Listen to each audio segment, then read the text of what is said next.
بص يا ناهي، هاتهم بقى. ايه بس ايه؟ خد 100 جنيه اهي، يلا روح اعملي علاج امك.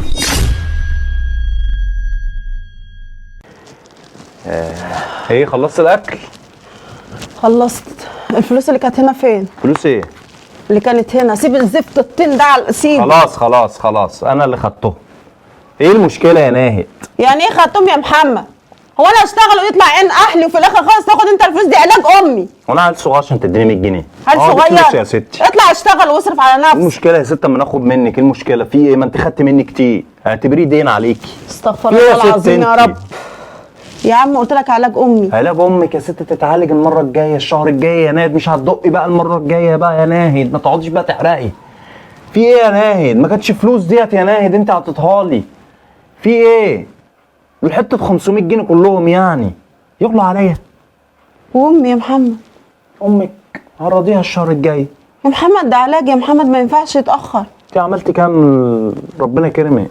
قلت بقى ايه نشيلهم لك، كنا حوشهم لك ولا حاجه ينفعونا في اخر الزمن. اه والله، وكان في كارت شحن بالمره خدته برضه. كل ده ناهد عاملاه من ورايا. امك يا ست هتتعالج. استغفر الله العظيم يا رب. استغفر ايه؟ بقول لك امك تتعالج كده طب هات 200 جنيه يا محمد. بص يا ناهي، هاتهم بقى. ايه بس ايه؟ خد 100 جنيه اهي،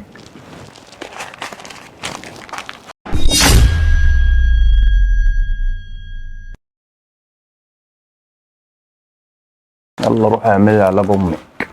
وبعد كده ما تجيش تقولي انت خدته ما خدتش، انا هناخد اللي انا عايزه. ما تخنصريش عشان هعرف، ما تخنصريش يا ناهد عشان هعرف. انتي تشتغلي وتجيبيلي، انا بنصرف. انت عارفه ان انا مسرف طول عمري. علبه السجاير بقت بكام دلوقتي؟ انا اللي عودتك على كده. علبه السجاير بقت بكام دلوقتي؟ انا اللي عودتك. طب علبه السجاير بكام؟ علبه السجاير دلوقتي داخله في 70 جنيه. دي غلطتي. ام خليني غلطتي. نشرب كليوباترا كوكو الضعيف. غلطتي برضه. يعني كوكو الضعيف نشربه؟ ما ينفعش يا ناهد، ما ينفعش نرجع لكوكو الضعيف. انا بشرب دلوقتي مستورد. بعدين عايز نجيب لي طعميه حلوه كده. ايه المشكله يعني يا ستي؟ ما تحاولش تكون انت نفس الشخص ده، لان ربنا ما قالش كده. الرجال قوامون عن النساء. ما ينفعش تشوف اهل بيتك بيتبهدلوا وتسكت، لازم تحطهم في عينيك وتشتغل وتديهم من عرق جبينك. والايد البطالة نجسة، اوعى تقبل على نفسك اللي مراتك هي اللي تصرف عليك.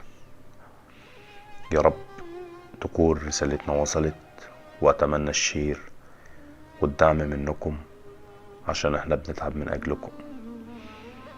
دمتم في امان الله. السلام عليكم ورحمة الله وبركاته.